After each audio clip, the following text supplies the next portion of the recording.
الرحمن الرحيم الحمد لله رب العالمين الصلاة والسلام على سيد المرسلين وعلى آله وصحبه أجمعين। মুক্তিকামী মানুষের প্রিয় ঠিকানা, বৈষম্যহীন মানবিক এবং ইসলামী কল্যাণ রাষ্ট্র প্রতিষ্ঠার সংগ্রামে নিয়োজিত সংগঠন বাংলাদেশ জামাত ইসলামী ৮ নং জয়লস্কর ইউনিয়ন ৮ নং ওয়ার্ডের একটি অংশের নিয়ে আজকের এই উঠান বৈঠক।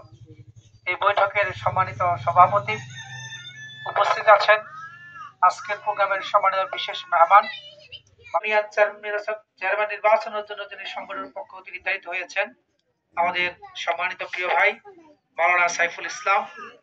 উপস্থিত আছেন শ্রমিক কল্যাণ ফাদাল মাহমুদ ভাই, ইউনিয়ন জামাতের সংগ্রামী সেক্রেটারি এবং এই ওয়ার্ড থেকে যিনি মেম্বার নির্বাচন করার জন্য নির্ধারিত হয়েছেন, আপনাদের সবার পরিচিত এলাকারই প্রিয় মানুষ, আমাদের মহিলা বিভাগীয় দায়িত্বশীলা এবং বাংলাদেশ জামাত ইসলামী ইসলামী ছাত্র শিবির শ্রমিক কল্যাণ ফেডারেশন মহিলা জামাতের সর্বপর্যায়ে দায়িত্বশীল নেতৃবৃন্দ, সম্মানিত এলাকাবাসী, আমরা যে বাড়িতে অবস্থান করছি এই বাড়ির মালিক সহ এই পরিবারের সদস্যবৃন্দ এবং সম্মানিত মা বোনেরা, সম্মানিত ভাইরা, আসসালামু আলাইকুম ওয়া রাহমাতুল্লাহি ওয়া বারাকাতুহু। ওয়া আলাইকুম আসসালাম। ভালো আছেন আপনারা? আলহামদুলিল্লাহ। আলহামদুলিল্লাহ, আমরা আল্লাহর শুকরিয়া আদায় করছি। একেবারে সকাল সকাল অনেক ব্যস্ততা, আপনাদের অনেক কাজ, বিশেষ করে আমাদের মায়েদের আমাদের বোনদের